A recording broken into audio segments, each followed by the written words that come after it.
ప్రకృతి అందాలను చూస్తూ ఈ పచ్చని పొలాల మధ్య నుంచి మన ప్రయాణాన్ని సాగిద్దాం.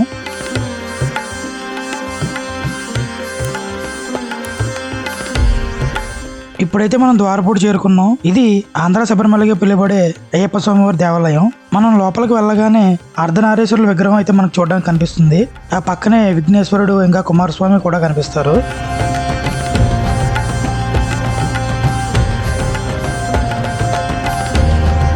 ఆ దివ్యమైన అయ్యప్ప రూపాన్ని అయితే చూడండి ఎంత అద్భుతంగా ఉందో. దీని లోపల కూడా ఒక గుడి అయితే ఉంటుంది.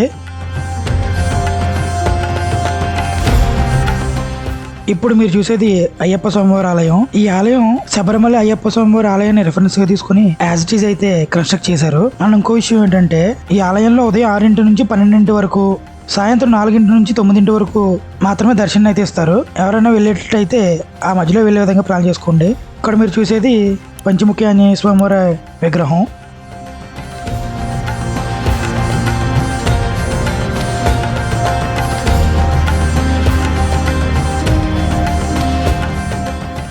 ఇది అయ్యప్ప స్వామివారి ఆలయం. ఆ గుడి వెనక చూడండి మనకు కనిపిస్తుంది కదా ఆదియోగి. అదైతే ఇప్పుడు కొత్తగా ఇక్కడ కన్స్ట్రక్ట్ చేయడం జరిగింది. ఈ రోజు అయితే మనం అది చూడడానికి అయితే ఇక్కడికి వచ్చాం.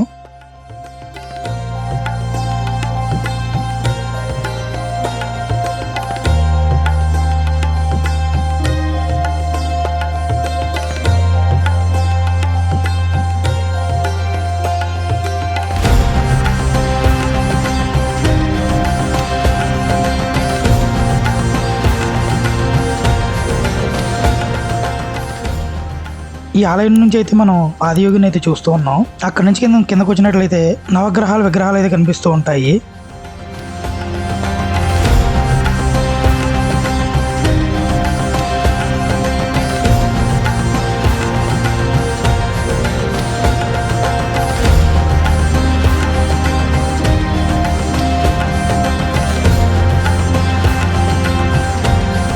ఆ పక్కనే పంచముఖి ఆంజనేయ స్వామివారి ఆలయం ఉంది. ఇక్కడైతే చాలా ఆలయాలు అయితే ఉంటాయి. ఇక్కడ మనకి మహానది చూడడానికి అయితే కనిపిస్తూ ఉంది.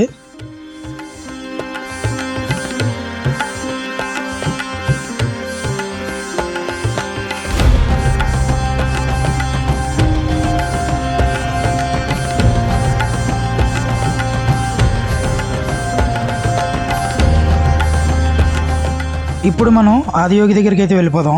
ఇది అయితే ఆదియోగి చూడడానికి ఎంట్రన్స్ అన్నమాట. ఇక్కడైతే ఎటువంటి ఎంట్రన్స్ టికెట్లు అయితే ఉండవు. నేరుగా మనం వెళ్ళైతే చూడొచ్చు. మన లోపలికి రాగానే నటరాజస్వామి అయితే కనిపిస్తూ ఉన్నారు. ఆయన వెనకనే ఆదియోగి కూడా కనిపిస్తూ ఉన్నారు.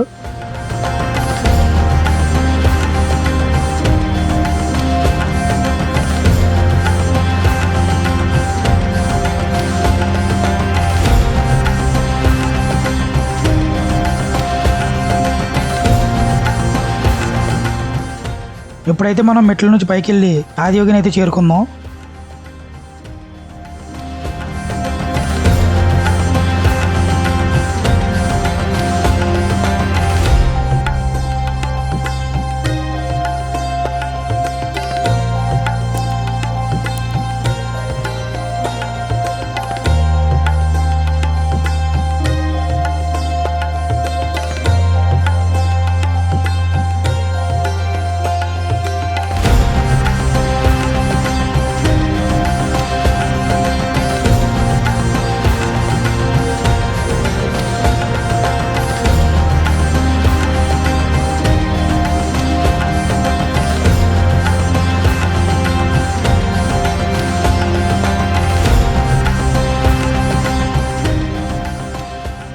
ఈ ఆదియోగి అయితే చూడడానికి చాలా అద్భుతంగా కనిపిస్తూ ఉంది. ఇక్కడ మీకు కనిపించేది వెంకటేశ్వర స్వామివారి ఆలయం. ఈ ద్వారపూడి అయ్యప్ప స్వామి ఆలయంలో 18 జ్యోతిర్లింగాలు, శివాలయాలు, ఇంకా చాలా ఆలయాలు అయితే ఇక్కడ మనం చూడడానికి కనిపిస్తాయి.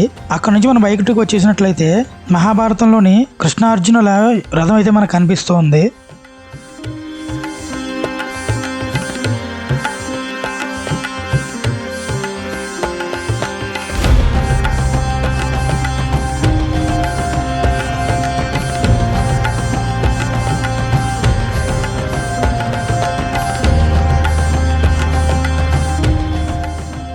ఇలాంటి మరిన్ని ఇంట్రెస్టింగ్ వీడియోస్ కోసం please do like, share and subscribe to panther cube.